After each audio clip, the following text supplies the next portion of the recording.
We are with Jade Drakes this morning, who will help us reminisce a little bit. Jade, how are you doing?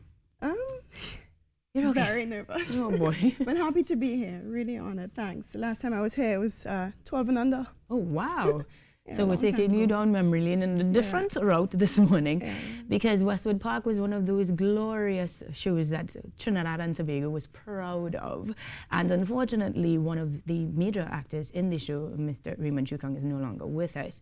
Now, while you may not have had the actual encounters with him on set too much, because your characters may not have crossed paths that much, you may have brushed shoulders, and that experience still would have counted for something. What can you tell us about your experience or encounters with Raymond Chukang? Oh man, rest in peace, Mr. Chukang. I must say that that's no way that anyone should go. Absolutely. And I'm really, really hurting. What I remember, Mr. Chukang was far away from me because I was a nervous young actor and he was it. And what I remember most, it was my older cousin and I wanted to do acting, but of course he was older, so he got into it first.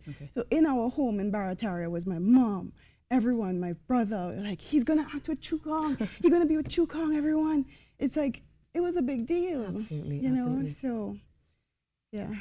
Now, in the case of the Westwood Park experience, Monique had her heyday, so to speak, and this being your first and only acting endeavor, is it? Mostly stage. Yeah, okay. Yeah, Westwood Park was my only screen Okay, time. so that experience would have been influencing you continuing into stage and all of that, I imagine. How did that transcend, or how did that translate, rather, from stage to acting to camera? Oh, it was tough. I had no idea what I was doing. Like, do you raise your voice for the camera? Do you?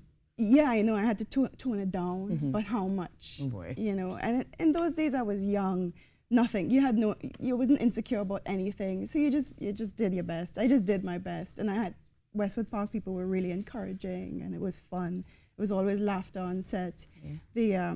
The role was a very serious and important one, and I took that to heart as well.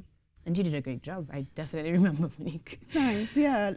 Still to this day, I can't cross the street on Charlotte without someone begging to show it again or see it again. And like I ride a bike a lot, and people would yell out at me, "Westwood Park," you know, and I'm an old woman now.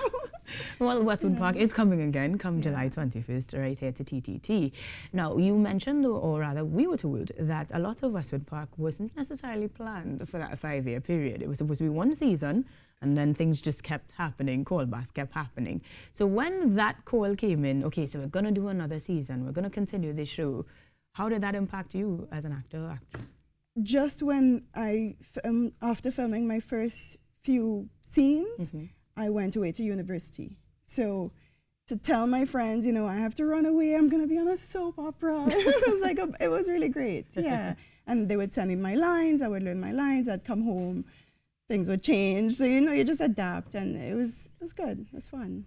So the world of theatre, television, drama continues to be a part of your life, and that's fantastic. Hopefully you'll be able to catch us and maybe join us for a little viewing party come July the 21st. Sure, I would love that.